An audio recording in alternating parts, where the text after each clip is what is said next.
Hey, everybody. Welcome to the Leader Lab. This is Leadership Shorts, quick thoughts to help you level up your leadership. My name is Chad Wright. I'm the founder of Forward Partners, and I am joined, as always, by Emily Grace Deal. Emily Grace Deal, what are we talking about today? Well, we often struggle to stop at the end of the day or week and feel like it's enough. Yes. How does that habit hurt us, and how can we accept our efforts as enough? This is a really interesting one. I think this will be an odd episode. We'll just say up front. As opposed to the other not odd episodes. Ouch. You're right about that, honestly. This is interesting because when we finish a day, a week, a month, a year, whatever, to be able to accept, I did enough. Mm-hmm. I experienced this recently, and it's something I've been working on over time. And what I found was when I finished that week with this belief and this feeling and this story of I did enough, rest was so easy that weekend. Right. Because your task list was not 100% completed. and that's the interesting part. It wasn't. Like there were things. Listen, Emily bringing the vibes over here will be the first one to tell you there were things left on the task list. Because there is every week. It's always that way. And I think that's true of all of us. And when we go into our evenings or our weekends or we finish a year, whatever it is, with this feeling of I didn't do enough. I think that's part of why we struggle to rest, because then our mind is always on what we need to do and what we still have to get done and all the things that are waiting on us. Right. And that dread kind of, that's part of the Sunday scaries people talk about, right? Like that dread of, well, we didn't get enough done. And so now we got all this stuff. And I've been wrestling with this idea as we're writing this book about burnout and really wrestling with this concept of, can we start to believe that we're enough? Because ultimately, if we're ever going to believe that we have done enough, it has to start with a deep belief that we are enough, that the amount of things we accomplish, either we do or don't do, they do not speak to our value. They do not speak to who we are. And this is a hard thing because even as we talk about this idea, I had a friend of mine, I did a presentation on the basic ideas of our book for the first time the other day. And my friend Matthew, shout out to Matthew Wright, not related. He comes up and goes, I don't know, man, you're going to have a hard time convincing people they're enough. And ultimately he's right. Yeah. But also I can't convince anybody of that.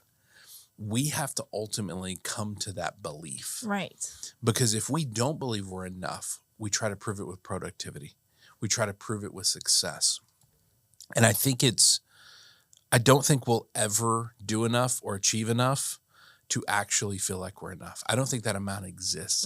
It's not possible. Right. Yeah, I agree. I think that it is a hard thing. It's a hard task. It doesn't mean we shouldn't try. Yeah. And I don't think it should stop you from working with people to do that. If you've felt it, then you can understand how comforting it is to be like, okay, I'm good and I can actually rest, and everything becomes more, I guess if you want to look at it as like productivity, it does. It becomes more productive if you can rest from a place of enough and from, I don't have to worry about all the tasks that are incomplete and I think that's kind of just like the basic level of tasks being incomplete, because it really is more than that. It's all the things that I have to do to fill that like enough bucket or whatever it may be. Yeah.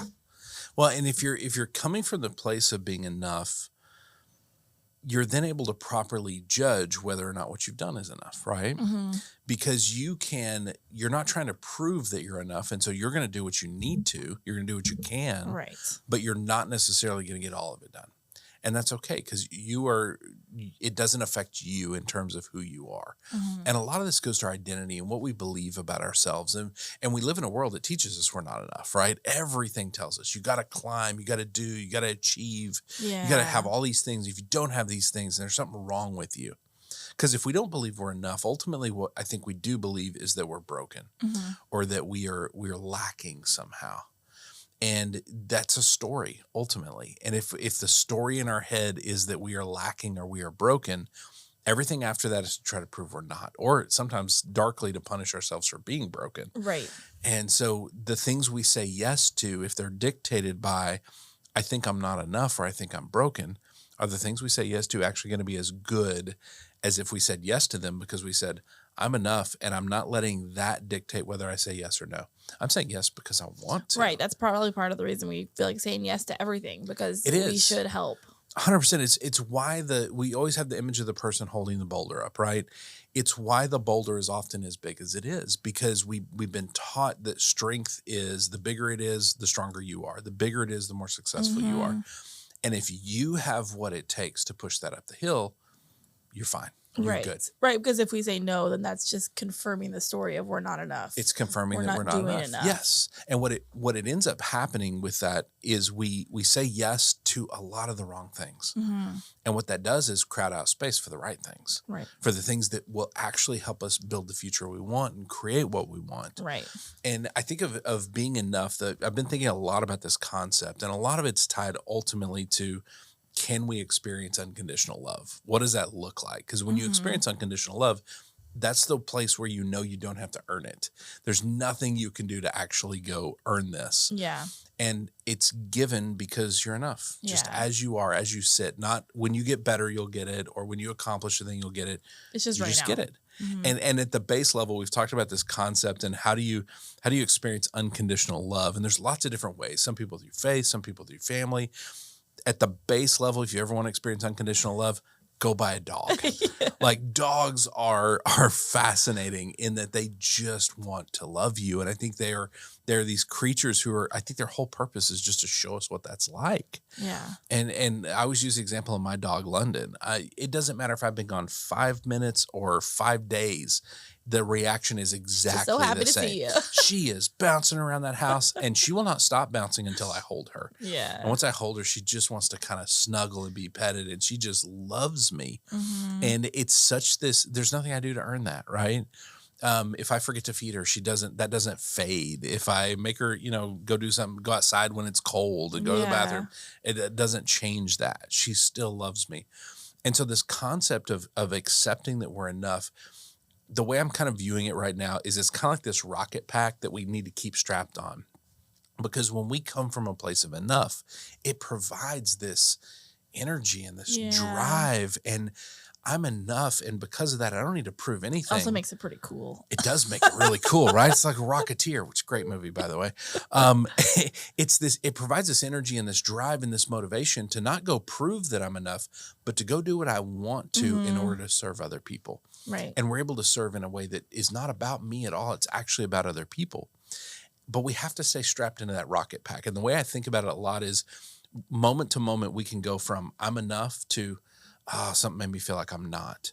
And when it feels like we're not, it's like we take the rocket pack off and we set it over and we're like, you know what, instead of flying 1,000 miles an hour, I'm just going to walk. Mm-hmm. And life is just harder then, right? We're going to move slower. We're going to make slower progress. And so the work is to stay strapped into the rocket pack. It's to constantly reorient back towards the idea, I'm enough. Yeah. And so if I'm enough, my efforts are enough. Yeah. What I got done, whether it met my initial goals or not, it was what I could get done. I like that. The rocket pack feels a little less icky than just than unconditional working love. through the love part. But it is ultimately, it's a story, and it's a story that we can choose to believe or not. Yeah. And there's something deep about this idea that if we can choose to believe we're enough, it starts to change, kind of like a lot of the previous episodes, it starts to change how you see things. Mm-hmm. You start to see the world through an entirely different lens, where you don't exist in this world to prove that you're okay. You exist in this world to serve others. Right. And you're now free to go serve others without the burden, without the massive boulder that you feel like you have to say yes to. Mm-hmm. I'm learning how to operate in that way, and it's a beautiful way of operating. It is so exciting. It's not constant. It's a practice. It's like everything else in leadership. It's a daily practice. It's a moment to moment practice. It's not always easy. It's not, but it changes things. It really does. It changes how we show up for ourselves in our lives and for other people. So it's a tough concept, but it is absolutely worth wrestling with and doing the work around. Leaders, let's talk next steps. My guess is you struggle to rest because you never feel like you've done enough. And spoiler alert, you're never going to feel like you've done enough. There is no amount of tasks you can check to go, yes, I have done enough. This is going to go back to a belief of, are you enough? Do you need to prove that you are? And the world tells us over and over again, we have to prove it. And the problem is it's a lie. And while it does lead to some productivity, it leads to a ton of burnout, and it leads to a lot of bad outcomes that come from burnout. If you can moment to moment stay strapped into that idea that I am enough, that I don't need to go prove it, I don't need to punish myself. Now you get to choose what you want to do to serve others. Mhm. Now you get to do it truly unconditionally. You are then giving that unconditional love to others. You're not trying to do it to prove anything. And it just changes the outcomes. It changes the impact that we can have. And as leaders, that magnifies that for many, many other people. If people want to send us questions, if they want to send us emails about how hard it is to accept that we're enough, because this is something we're wrestling through as I'm writing this book right now. If they want to send us those emails, where do they send those to? To lab@forwardpartners.net. Lab@forwardpartners.net. If they want to find us online, where we are constantly putting out content about leadership, where do they find that? @forwardpartner. @forwardpartner on LinkedIn, Facebook, Instagram. Thank you so much for hosting this with me. you. John, Porchlight Productions Vineyards. Thank you, sir. That was quite the look, sir. Emily, thank you for bringing the vibes as always. And thank y'all for watching. Thank you for listening. Thank you so much for sharing these ideas and these thoughts on leadership. Share this with a fellow leader that struggles to rest and that is always just saying yes to things. And you can see the weight that they're taking on and what it's doing to them. Have that conversation with them. Help walk with them through this process. Thank you so much for watching. We will see you next time right here in the Leader Lab for Leadership Shorts.